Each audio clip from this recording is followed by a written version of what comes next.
Ayan mga kamanukan, meron lang akong gustong i-share sa inyo for awareness lang, na para hindi mangyari sa inyo yung nangyari sa akin. So, before, dun sa sa mga ka-breeders natin ganyan. Kasi before, October 27, dapat may papisana akong mga itlog.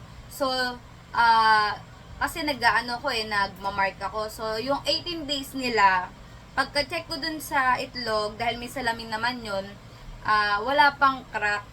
Lahat, wala pang crack yung mga itlog. 18 days na kasi yung mga napapisa ko, bali lahat yon pagka 18 days ng hapon or ng gabi, nagkakaroon na sila ng crack. Nagkakarack na yon. So, itong huli ko, 18 days wala pa. So, hindi ko pinansin yun kasi sabi ko baka pwede pa bukas, 19 days naman bukas. Pagdating nung 19 days kinabukasan, chinek ko ulit.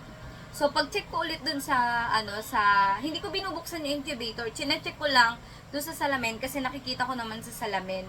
So, chinek ko ulit, no? Pag-check ko ulit ko dun, or pagtingin ko ulit sa salamin, wala pa rin, nagtataka na ako, 19 days na, wala pa rin crack yung mga itlog, 19 days na ako, kasi nga, ilang beses na ako nakapagpapisa 18 days meron ako. So yun nga 19 days wala pa. So binuksan ko na si incubator. Pagbukas ko kay incubator, nagtataka ako yung init nasa ibabaw lang, nasa first hanggang second layer lang yung init nung sa incubator. Nasa first at saka first second lang yung init nun. Tapos pagdating sa baba, wala na. Yung papisa ko nasa fourth layer ata yun, or nasa fourth layer yun. Tapos yung the rest, yung 110 pieces na sinalang ko dun sa incubator ko rin, ay nasa pang last. So, bali, ang dami nun.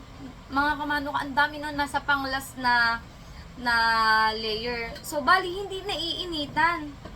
Parang ganun, parang hindi naiinitan or tanging nasa taas lang. Ngayon, edi chinek ko na nung gabi ng pang 19 days. Pagbukas ko dun sa incubator, yung check ko, binuksan ko na yung incubator.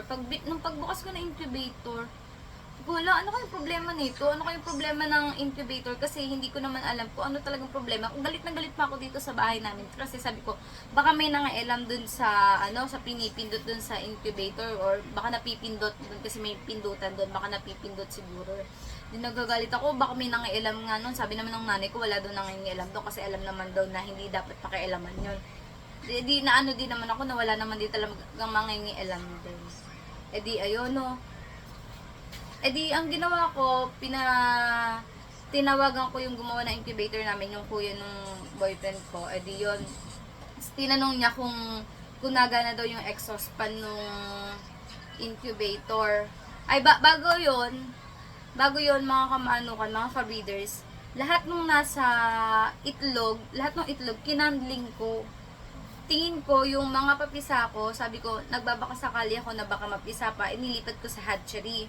Nilipat ko doon sa hatchery ko kasi mainit din naman yung kumbaga meron ding temperature yon, may exhaust fan yun. Tapos yung 110 pieces ko, kinandling ko as in lahat. Alam ko na hindi nabuo. Hindi talaga nabuo. Lumong-lumo ako as in, basta hindi ko ma-explain na ko kasi parang nabaliwala yung pagod, yung paghihintay. Tapos ang dami pa noon. Walang natira kahit isa dun sa kinanding ko, walang nabuhay ba dun sa mga itlog. Nakapando mo kasi may buyer na ako noon. O diba, may buyer na ako noon pero hindi natuloy dahil nga hindi ko chinek yung incubator ko. So, pagka kinabukasan, tinawagan ko yung gumawa ng incubator namin. Tapos, pinabuksan niya sa akin yung incubator. Pagbukas ko, tinanong niya kung nagana ba daw yung exhaust fan.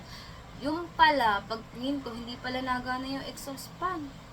Hala, syempre mahalaga yung exhaust fan, gawa nung hangin nun, diba? Para hindi hindi maluto yung mga itlog dun sa sobrang init.